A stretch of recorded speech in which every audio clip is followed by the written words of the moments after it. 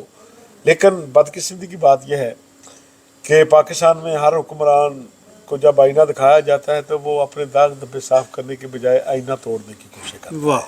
تو یہ ہماری بدقسمتی ہے. اچھا, اسی پہ میں ایک اور, چونکہ اب یہ بڑا ایک سلگتا ہوا یہ ٹاپک ہے, آپ دیکھ سکتے ہیں صابر شاکر ملک سے باہر ہیں, ڈاکٹر معید پیرزادہ باہر ہیں, عمران ریاض ملک سے باہر ہیں, شہباز گل ملک سے باہر ہیں. اس کے علاوہ جو سب سے بڑا جو اندھوناک جو حادثہ اب تک جو ہو چکا ہے محترم ارشد شریف, ان کا کتنا کیا کہنا چاہیے, بڑا ایک اندھوناک قسم کا ان کا مرڈر ہوتا ہے کینیا میں. تو یہ بھی تو ایک مشکل ہے ہمارے لیے. اس کو کس طرح آپ ڈیفائن کریں گے کہ یہ جو صحافی ہیں جب یہ ملک چھوڑنے پہ مجبور ہو جاتے ہیں یا اپنی ایکٹیویٹیز کو وہ کچھ ڈفرینٹلی وہ پیش کرنے کی کوشش کرتے ہیں تو پھر فردر کیا اس کا حل ہے؟ دیکھیں, انفارچونیٹلی پاکستان میں کبھی بھی آزادی صحافت کو مثالی نہیں رہی. گزشتہ 20-25 سال سے 2000 سے پاکستان بھر کے تمام میڈیا ہاؤسز کے حوالے سے دنیا بھر میں جتنی میڈیا ڈیولپمنٹ پہ کام کرنے والے ادارے ہیں, این جی اوز ہیں, وہ سب پاکستان کو پریس فریڈم کے لیے خطرناک ترین ملک اور پاکستان کے جرنلسٹ کو سب سے خطرناک, پاکستان صحافی کو سب سے خطرناک صحافی قرار دے چکے ہیں کہ جو اس انوائرمنٹ میں رہ کر کام کرتا ہے. تو اس لیے ہم 20-25 سال سے یہ فیس کر رہے ہیں.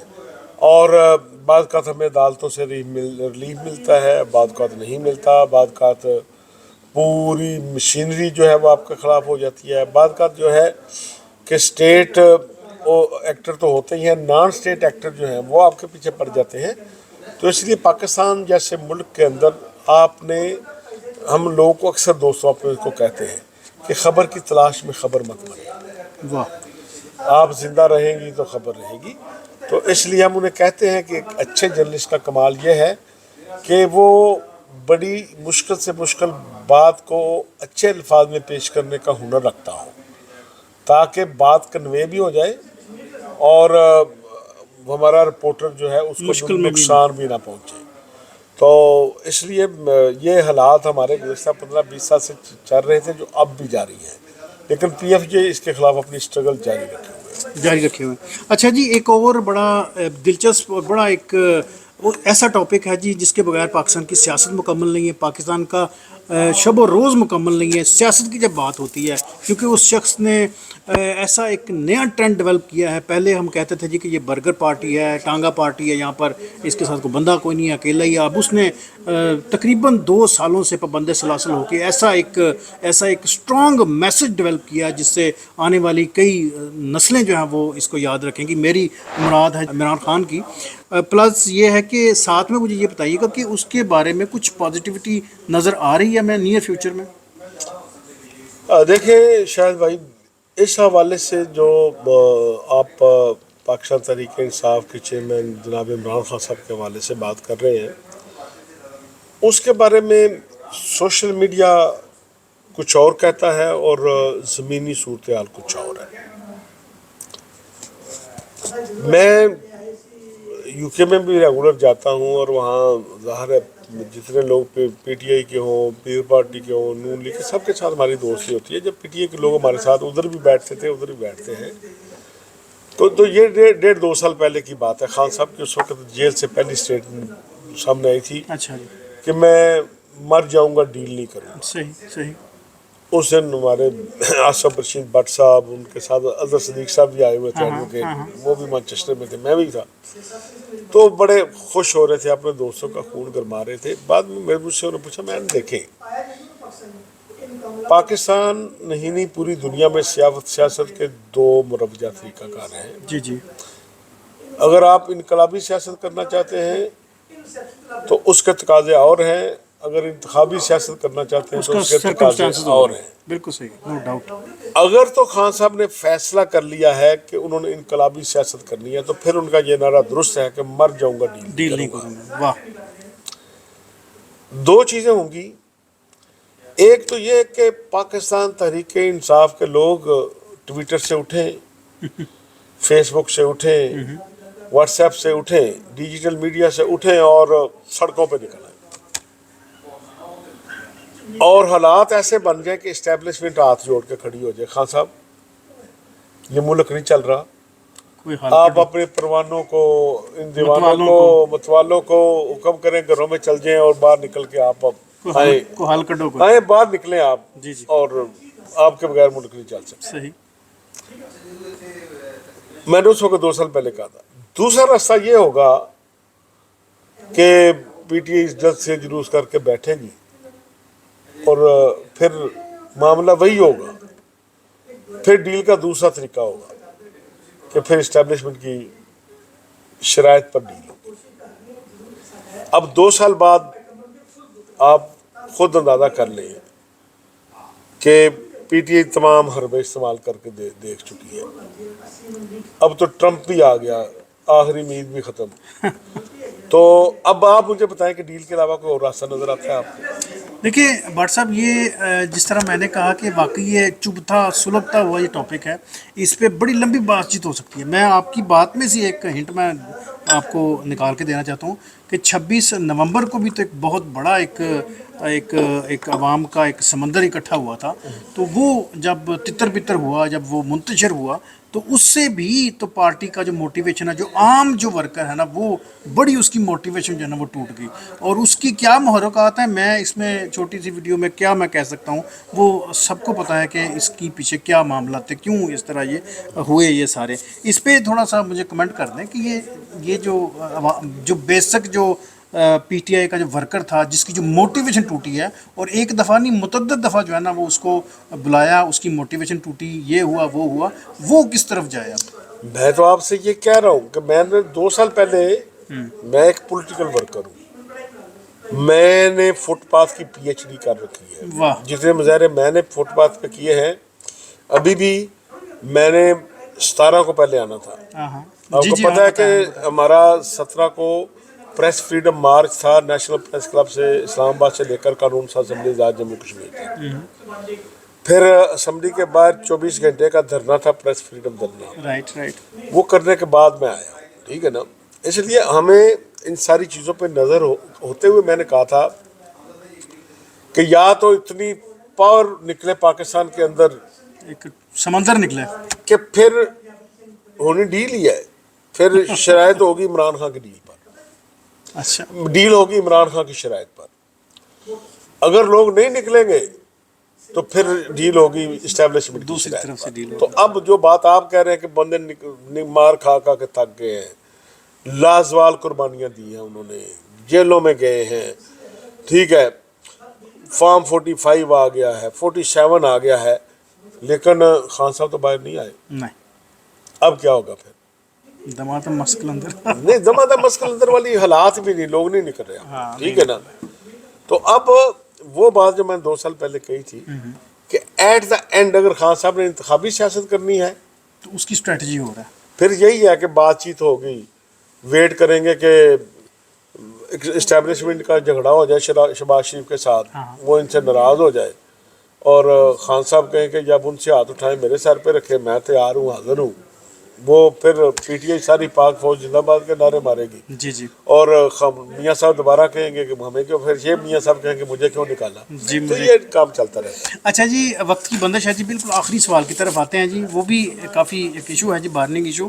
وہ اس لیے کیونکہ ہم نے دیکھا کہ دختران ملت عمران خان کی جو بہنیں ہیں، میں ان کی طرف لے کے چلوں گا جی. وہ متعدد دفعہ انہوں نے کوشش کی کہ اڈیالہ میں اپنے بھائی سے مل سکیں، اور میرا خیال ہے مارچ کے بعد ان کی ملاقات نہیں ہو سکی، اور اس میں متعدد دفعہ ان کو جو ہے نا وہ وہاں پر اس کو روکا گیا، اور ان کو چشم فلک نے دیکھا کہ جی وہ زمین پر بیٹھی ہیں یا کنارے پہ بیٹھی ہیں سڑک پہ، اور ان کی جو ریکوائرمنٹ ہے وہ پوری نہیں کی گئی. کیا یہ انصاف ہے، یا کیا یہ کس طرح ہم اس کو جسٹیفائی کریں گے؟ ان کو کیوں نہیں ان کو ملنے دیا جاتا؟ دیکھیں، اس سے بڑی زیادتی کوئی نہیں ہو سکتی کہ قیدی کے بھی کچھ حقوق ہوتے ہیں.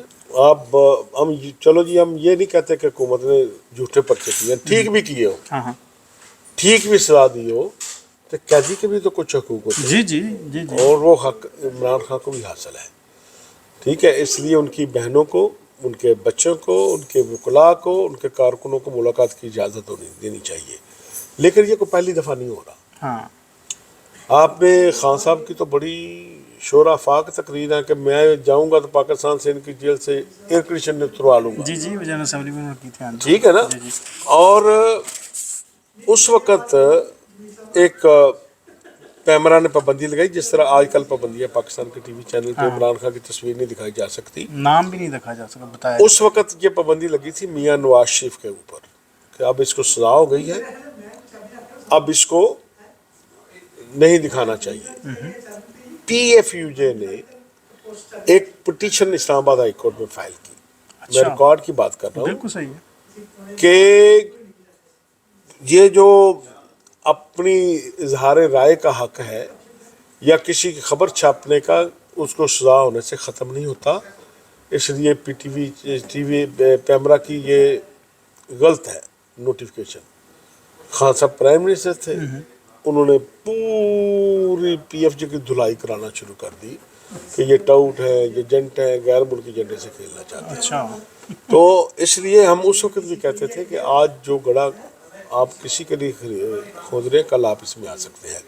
بہرحال یہ کوئی جسٹیفیکیشن نہیں ہے. ہم سمجھتے ہیں کہ خان صاحب اس ملک کے پاپولر لیڈر ہیں, بے شک وہ سب سے بڑی جماعت کے سربراہ ہیں. خواہ آپ نے انہیں ہٹا دیا, اس لیے انہیں آپ کوئی پریویلیج نہیں دے سکتے, تو کم از کم جو ان کا حق ہے اس سے ڈرائی نہیں کر سکتے. اس سے ڈرائی نہ کریں. انہیں جیل میں انہیں وہ تمام حقوق دینے چاہیے.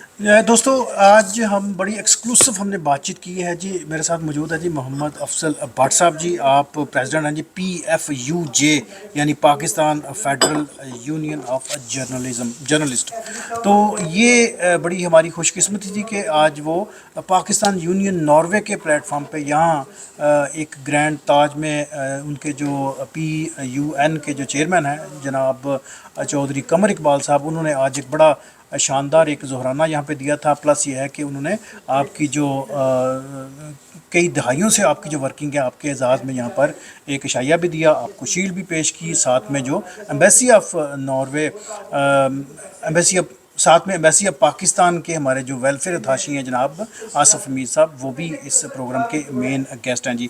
تو that's the story from my side جی. مجھے دیجیے اجازت جی. میرا نام ہے شاہد جمیل اور آج ہم موجود ہیں جی ناروے کے کیپٹل اوسلو میں. بٹ صاحب بہت بہت شکریہ جی. سو نائس آف یو جی. مائی ڈیئر, آپ نے بڑا ٹائم دیا, بہت شکریہ جی. اور یہ میں آپ کو بتاتا چلوں کہ یہ واقعی بڑے چبھتے ہوئے سوال تھے, اور میں آپ کو آن ریکارڈ میں بتا رہا ہوں کہ میں نے بٹ صاحب سے پوچھا, میں نے کہا جی مجھے اجازت ہے جی. آپ نے کہا جی کہ آپ جو کچھ پوچھنا چاہتے ہیں پوچھیں. سو نائس آف یو بٹ صاحب, تھینک یو سو مچ, جزاکم اللہ.